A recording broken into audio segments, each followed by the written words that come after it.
The following is a text exchange which occurred between brothers on December 5th, 2021. 2:59 a.m. Uncombable hair syndrome appears to be a rare but real thing, and the images are amazing. That's bonkers. All blonde kiddos, it seems. I didn't even notice that.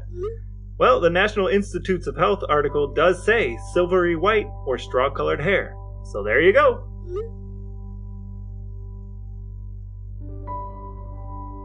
Straight from the heartland, this is Things I Text My Brother.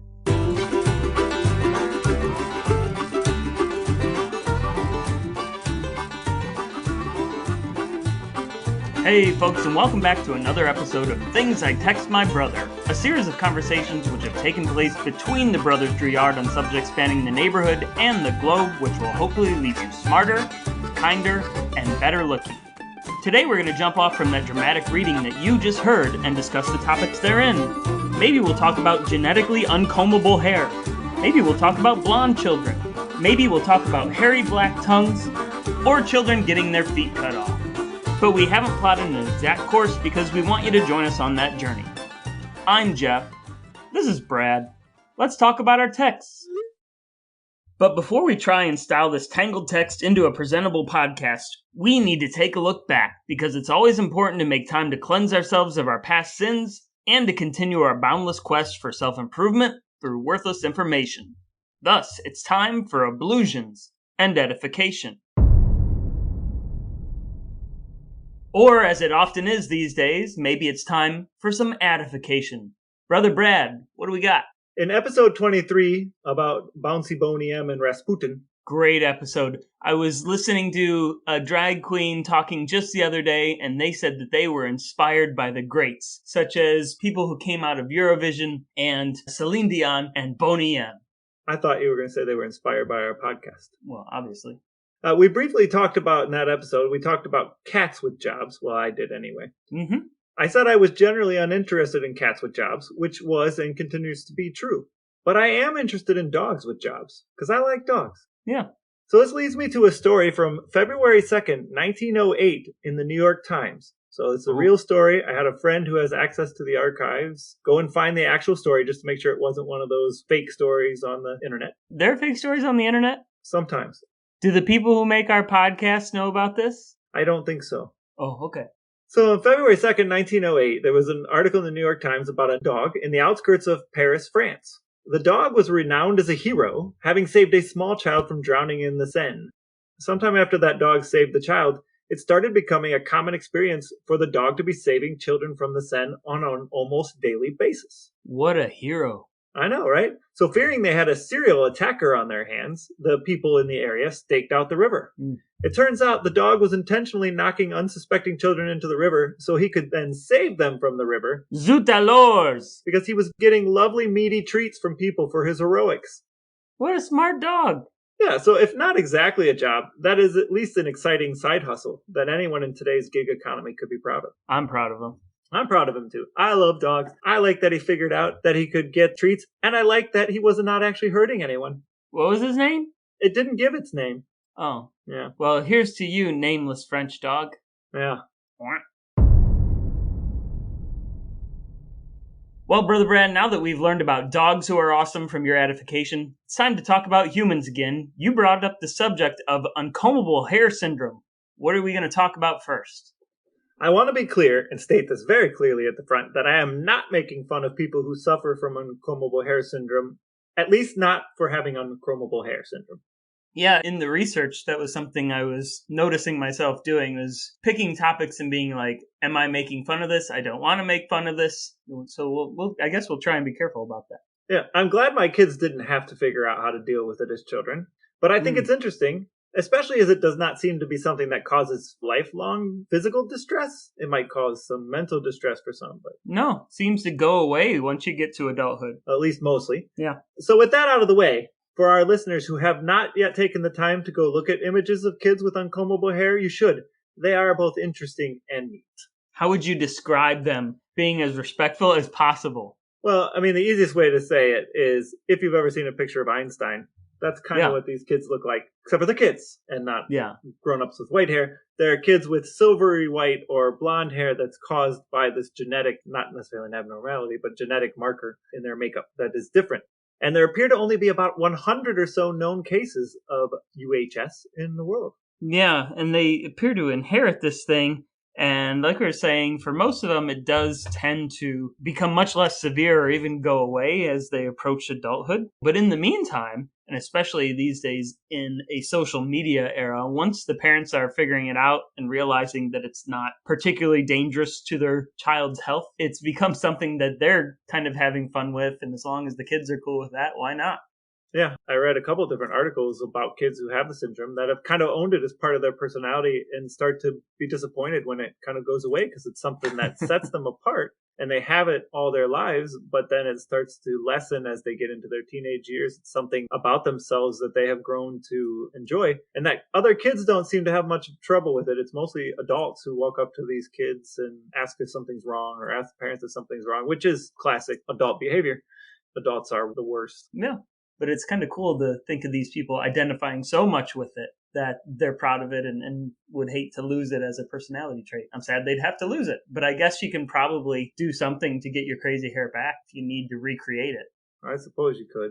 There are enough politicians historically that have had this hair. Politicians don't have the market cornered on bad, crazy hair, but there have certainly been quite a few of them who have had it. That's for sure. I did spend some time looking to see if there was any correlation between crazy hair, not Uncombable Hair Syndrome, but actual crazy hair, and dictators, evil dictators. I didn't really find a connection there other than there were a few who had some bad hair. I mean, Hitler's hair wasn't particularly great. No. And Kim Jong-un and Kim Jong-il both had some pretty crazy hair. Best I could tell, Mussolini didn't have any. I didn't really look at Franco from his side. I didn't look at anybody from South America, Pinochet or anybody. I don't remember them having crazy hair. Fidel Castro's hair doesn't strike me as particularly crazy. There really wasn't anything there. And then I was wondering if it was maybe just because in movies and TV, if there's a dictator, they tend to have crazy hair. Well, yeah, and I think we are prone to parodying dictators and corrupt leadership in general. And one of the main ways that we would parody them, I'm sure, is with appearance. So any minor physical thing that can be turned into like a bigger physical thing, we've been doing that ever since we've had images of people, I suppose. I didn't really bring any of the science to the table here. I don't know if you read any. I read it and I didn't understand any of it. Yeah, other than that, it's a genetic marker, something that is a little bit different in one of their genes. Yeah. So I didn't really spend too much time there, but they think that Einstein may have suffered from Uncombable Hair Syndrome since we mentioned him, but can't really confirm without that genetic test, so it's hard to say. Speaking of Einstein, do you remember a movie from the 80s called Young Einstein with a dude named Yahoo Serious? I remember there being a young Einstein. I don't remember the movie itself. And I do remember the name of a person called Yahoo Serious. I remember him being in the show, a farmer in Australia or something. And he ends up dating Marie Curie and stops a nuclear bomb attack in France or something. But other than that and suing Yahoo, the search engine, for copyright infringement, I don't really remember him doing much. So I went on the internet, as you do, and I searched for him, and I came to the official website of Yahoo Serious, yahooSerious.com. Ooh. I didn't go any further, and I didn't click on anything because it is possibly the most 1990s, early 2000 website in the history of websites. It still looks like that. It's terrible. Is it on GeoCities? I didn't see it on GeoCities. I don't think it was on Tripod because it would have Tripod in it. My wehatesquirrels.tripod.com site that I had for a while when my home was under siege from squirrels is no longer out there. But yeah, it's a terrible website and it's really kind of scary. But it made me think about the fact that I have often connected UHF with Weird Al and young Einstein in my mind. They kind of merged.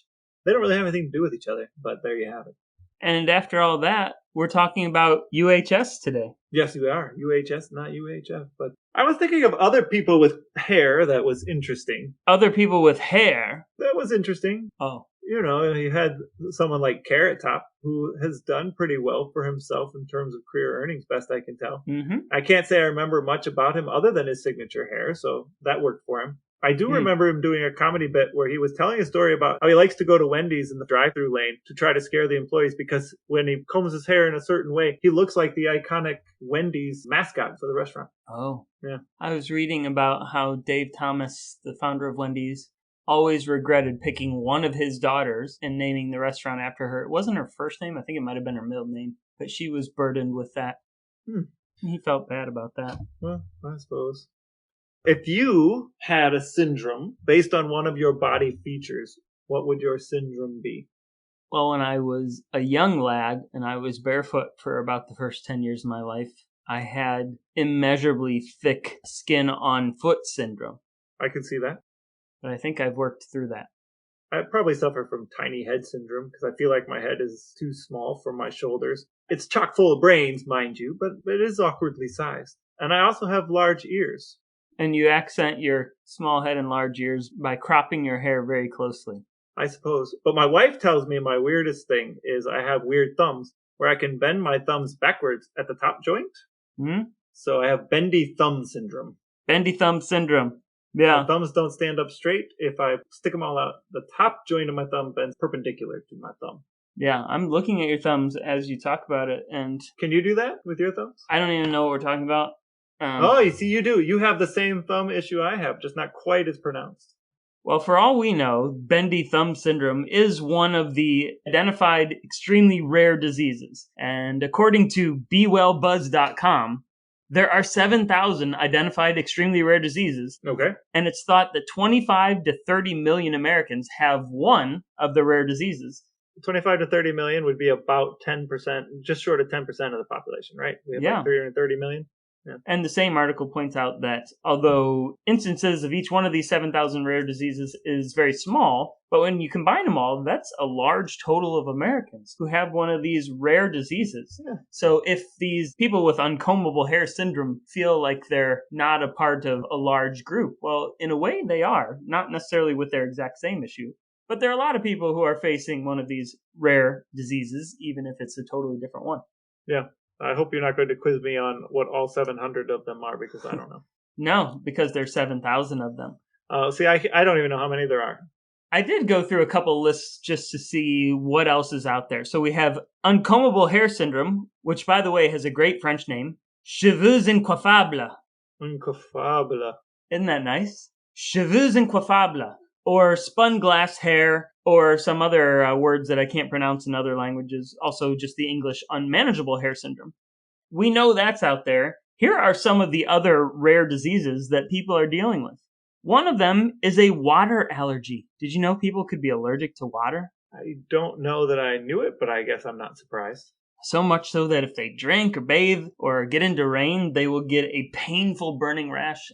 There are other people who have the rare disease known as situs inversus. I have no idea if I'm pronouncing that correctly. Do you know what they're dealing with? Inverted sight? Yeah, well, inverted something. They're people who are born with their organs on the wrong side of their body. Ah, yeah, I've heard of that. Which is a genetic thing and usually requires no treatment. So no big deal, I guess, as long as you have room for everything. I have heard that. Of course, I think many people are familiar with foreign accent syndrome, which is totally wild. You get it bumped on the head and you wake up speaking a different language or something. But the last one of these rare diseases, which is very treatable, I was careful not to pick ones that are nasty, which it's worth mentioning that many of these haven't had the resources put toward them that you would have with something very common. Right. So many of these rare diseases are very deadly.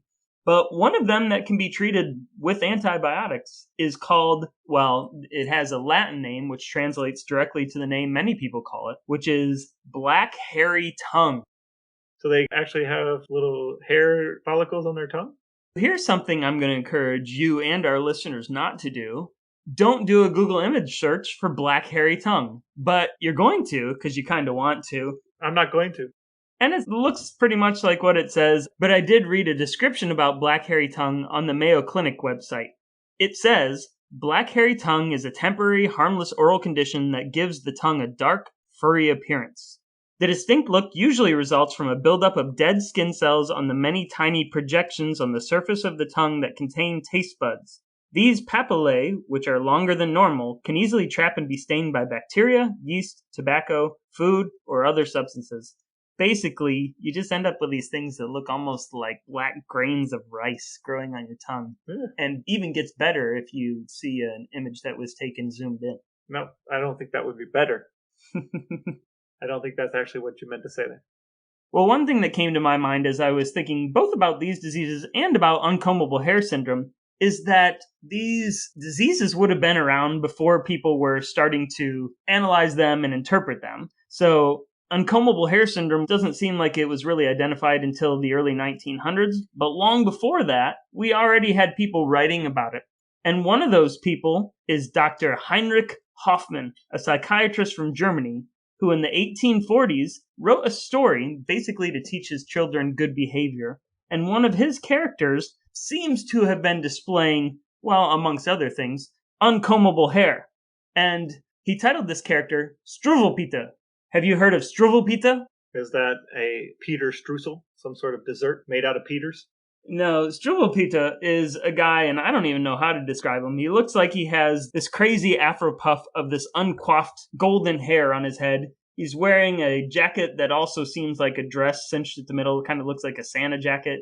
He has fingernails that are longer than his hands themselves. He looks kind of like Edward Scissorhands as well. And he's got these weird colored pants that cover his shoes.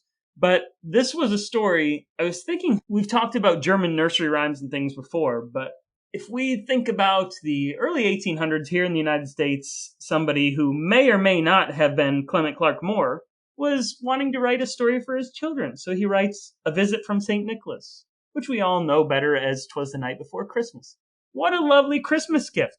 But this guy, Dr. Heinrich Hoffmann, he notices in the 1840s that there's a lack of stories for children. He wanted to get one of his children a nice storybook for Christmas, and there wasn't one. So he ends up coming up with this book that has a handful of stories, and later on he adds a number more to it. But the first story in this collection is known as Struwwelpeter. And Struwwelpeter is in this Merry Stories and Funny Pictures collection. Great, so it's nice. Don't you like this? He's creating this storybook for his children because he's meeting a need that's out there that nobody else is doing. Writing lovely children's book with beautiful illustrations, right? This is all good. How Dr. Seussian of him. Yeah, well, probably more Brothers Grimm. But in the introduction to Merry Stories and Funny Pictures, or at least the English edition that came out several years after the original copy, here's what Heinrich Hoffmann said if it's translated to English. When the children have been good, that is, be it understood, good at mealtimes, good at play, good all night and good all day, they shall have the pretty things Merry Christmas always brings. This is a nice story, right, Brad? So far, so good. Oh, you're previewing what might come next. And the final half of this introduction says, naughty, romping girls and boys tear their clothes and make a noise, spoil their pinafores and their frocks, and deserve no Christmas box. Such as these shall never look at this pretty picture book. Dun, dun, dun. So he's already threatening people saying, you cause trouble, you don't even get to look at the pretty picture book. But do you want to hear what he wrote about this character, Struwwelpeter? Did it have something to do with Santa being bones? Santa is bones. Now, the Struwwelpeter story was one of the shortest in this collection. It might have been the shortest. It goes, just look at him. There he stands, with his nasty hair and hands. See, his nails are never cut.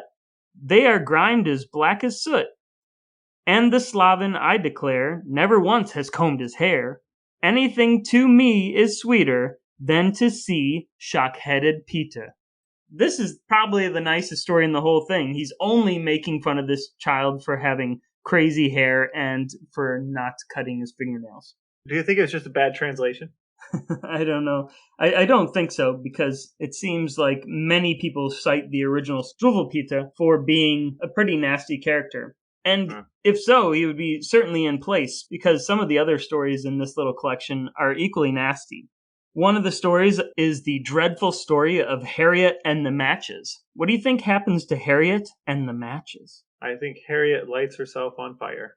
Yeah, this one is a bit too long to read the whole thing, but Mama and the nurse warn the girl, don't touch these matches that are on the counter. Right. And the cats are watching, and they're saying meow meow, and they're saying don't do this. But Harriet could not take advice. She lit a match. It was so nice. It crackled so. It burned so clear. Exactly like the picture here, because remember that these are all illustrated. Right. Then the cats are mocking her, saying basically don't do that. But it goes on to say, and see, oh what a dreadful thing. The fire has caught her apron string. Her apron burns, her arms, her hair. She burns all over everywhere. And continuing ahead past what the cats think of this, it concludes with the next couple stanzas. So she was burnt with all her clothes, and arms, and hands, and eyes, and nose, till she had nothing more to lose except her little scarlet shoes, and nothing else but these was found among her ashes on the ground. Isn't that nice? You know, kids in that era were just tougher Yeah, than kids today, right? They could handle a story like that and see it as merry. yeah, merry indeed. Dr. Hoffman suggested that this collection of stories was perfect for children from the ages of 3 to 6. Like I said, a 3-year-old then is a 22-year-old today. And I was reading an article that was issued by the New York Public Library, and it talks about the phenomenon of maybe this being appropriate for children aged 3 to 6 back in the day, but not so much anymore. Jack Sherfkin wrote in this article, "Today we would hardly consider Struwwelpeter as amusing tales for young children, as they are Right. filled with violence and death. Yeah. A girl plays with matches and burns to death. Another child who won't stop sucking his thumbs has them cut off. A boy, named Augustus, by the way, you'll like this, refuses to eat his soup and starves to death. He's this chubby kid, and he gets sick of eating soup, so he refuses, and over the course of 5 days, he wears down to nothing, and he dies." But it goes on to mention that the violence that appears in Struwwelpeter was not unusual for children's books from the 19th century, which you and I both know to be true. Yeah. He says, "In the Brothers Grimm fairy tales, young people are battered, abused, abandoned, and murdered. Eyes are pecked out, hands are cut off, heads are chopped. In Hans Christian Andersen's Little Red Shoes, a poor girl is punished by having her feet sliced off."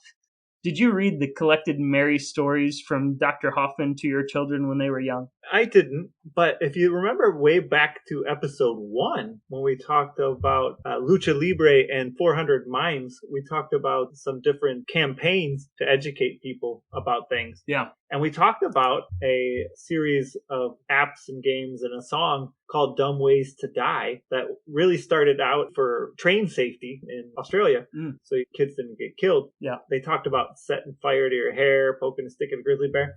There's something to the fact that you can make light of death with small children, and they can take away the right meaning from it and not be scarred for life. So maybe the good author there, was he a doctor? Yeah, he was a psychiatrist. Maybe the good doctor there knew something about children, actually, and knew that they were capable of handling it. Yes, still a little harsh for the kids of today, but at that time, death and all that stuff was a much more constant part of life. So maybe they could handle it and did see the humor in it, I guess. Yeah, I guess. What do you think about naming diseases? Do you think disease names are better when they're descriptive, such as Uncombable Hair Syndrome? You know exactly what you're dealing with there, or you at least have a pretty good idea. If a person has black, hairy tongue, and they stick out their tongue, and it's pretty clear, black and hairy, it's pretty clear. But what if you had a disease like scrofula, or a disease like angel-shaped phalangiopiphyseal dysplasia? Do you prefer names that tell you exactly what the disease is? I do. Or do you think that a disease name is more impactful when it sounds like scary and menacing and indecipherable? I prefer my names to be descriptive so I know what I'm looking at, like the bubonic plague. You get boo-boos all over your body, right? So you know you got chicken pox, measles, mumps. Well, not measles, but mumps, chicken pox. They're things that you get. I get confused when you name something shingles because I don't really understand what shingles is. I know it's painful and no joke, but I don't understand what it is. But then when you give something a name that doesn't make sense or it's not really what it is, it's very confusing to me. I like to know, if possible, that the symptoms or the representation of the disease is the name of the disease. I much prefer that. Like consumption means something more than tuberculosis. Yeah, I guess so. So something I did learn is that there are many hairdressers out there who are also inventors who dabble in creative arts and scientific creation and like to try and do things with human hair because, you know, that's the resource they have on hand. They have a lot of human hair laying around. Oh. They do weird things like human hair bikinis. Yeah, that's wholly unnecessary. And people said they were too itchy. That makes sense. I can see that being a thing. I saw a person who creates furniture out of human hair. Nope, let's not do that. They believe it can replace fiberglass. It's strong enough. Oh, so they're just stuffing it with that. No, they're not stuffing it with it. It's made out of human hair. And there's some other stuff combined in it, but they think it could replace fiberglass chairs or plastic seating. I guess I'd rather have a chair made out of hair than a chair made out of black hairy tongue. For sure, or made from skunks or whatever, but it's a fine line there. But there are also some really cool things. A former hairstylist named Phil McCrory has done quite a few things with hair trimmings. He's created some sort of hair mat where they matted together a whole bunch of hair, intertwined it, and they can use it as both a plant fertilizer. So if you plant it underneath the ground and the plant stems or seeds in it, it helps to fertilize the ground without using any chemicals and very nice. can help grow. Yeah. And if you put it on top, it acts as a weed barrier. So you can use it either way, either to help grow or to prevent growth, depending on what you want. So that's nice. I like it. But the more interesting one that I was reading about is he's tested out with NASA a way to use human hair in the cleanup process for oil spills. Now that seems like a great use. Yeah, so not only does it do an admirable job of cleaning up the oil, because of the natural qualities of hair, the oil doesn't go into it, it sticks to it. So once you've cleaned up the oil, you can reuse a large part of it. Not all of it, but a large percentage of it you can reclaim. So not only do they go out there and clean up this oil, but then they can somehow extract the oil from the hair itself and reuse some of it. I love this idea. Sign me up. So this guy, Phil McCrory, I'm much more interested in what he's doing than the person who made a human hair bikini. That doesn't make much sense. I did read someplace that someone paid $115,000 not too long ago for some of Elvis's hair. Yeah, I don't need to do that. Yeah, but it strikes me that it's similar to owning a piece of a saint or another relic in religions, so I guess it makes sense. There are people interested in hair from famous people. There's hero worship that way. Yeah, I could see a mid-20th century Hauptstarke person wearing some of Elvis's hair, framed into a giant hood, or maybe just wrapped around his circle medallion of Elvis's face. Yeah, there's some pretty creepy relics out there, like skulls and things that people kept. But I don't know that I'd ever pay $115,000 or more for anyone's hair. No, I think I wouldn't. Yeah. Well, there is one man whose hair is so valuable that you couldn't put a price on it. He's our Father Art, and we're going to ask him some questions.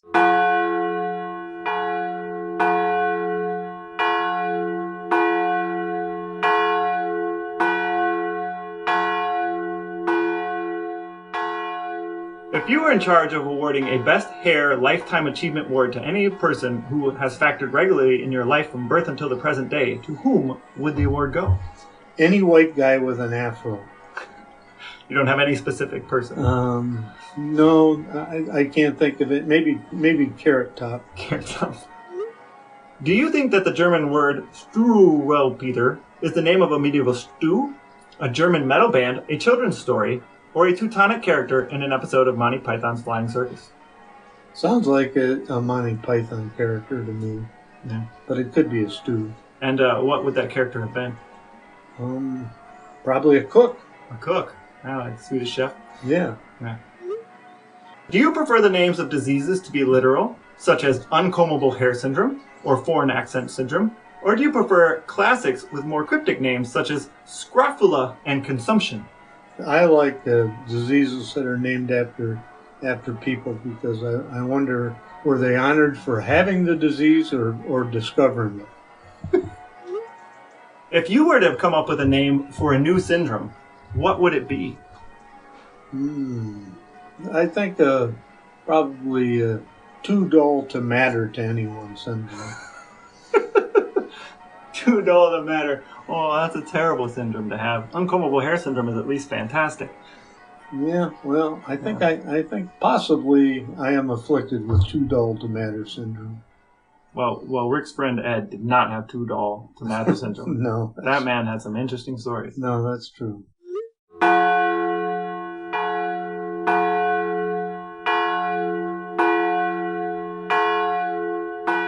Well, folks, now that we've heard from Father Art, it means that our time together is coming to an end for this episode. We've said just about everything we're prepared to say about Carrot Top, Yahoo Serious, 'Twas the Night Before Christmas, Struwwelpeter, Cheveux Uncompable, and Human Hair Swimwear. But fear not, just as soon as we can dig back into the archives and find another gem of a text exchange, there will be another episode coming your way. In the meantime, you can head over to our Instagram page at Things I Text My Brother Podcast to drop us a note about what you liked, what you didn't like, or to tell us something we got totally wrong. You might even have enough time to go tell a friend, an enemy, and a total stranger to give us a listen as well. If you manage to do any of that, the fraternity of Drouillards will be forever grateful. But most importantly, thanks for listening, and we'll talk to you next time.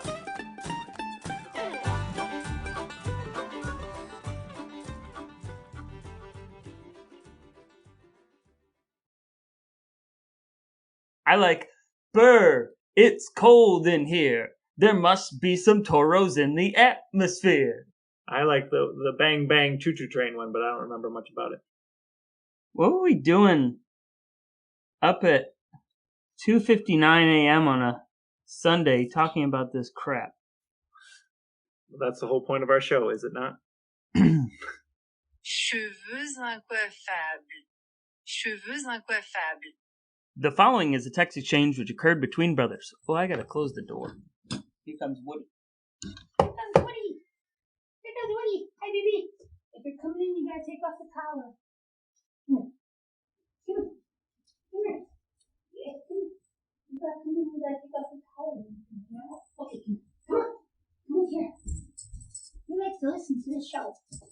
He likes to listen to the show.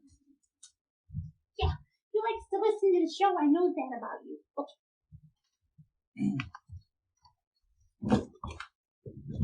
Woody made an admirable effort to get Cheryl to like him the other day. She met him? She's still a bit perturbed about the attack on Bryn. So she kept telling Woody no, and then eventually he slowly climbed up into her lap and just sat there for a long time. Well, that was a dangerous endeavor. Going to bed, are you? It's the devil dog there. Yeah, he's there. He just came in for a visit. Hello, Woody! He fell asleep on my lap. Yeah, he fell asleep on Cheryl. It was actually very sweet. He's just If he hadn't tried to murder my child, I might have even enjoyed it. She had it coming. She was guilty of being a youth. Apparently, yes. Go to bed. Good night. Enjoy your hairless people or whatever it is. You want to see the Dungeons and Dragons characters that Bryn drew for her and Cheryl? There's Bryn's character. She's a wood elf ranger. Legolas. And this is Cheryl's character. She is a hill dwarf cleric. He's an oaf. Angie and Ethan are also going to play Play what? Dungeons and Dragons with us. Who's the dungeon master? Me. Do you know how to do that? No, it's a lot of work as well. Yeah, I wouldn't want to do it.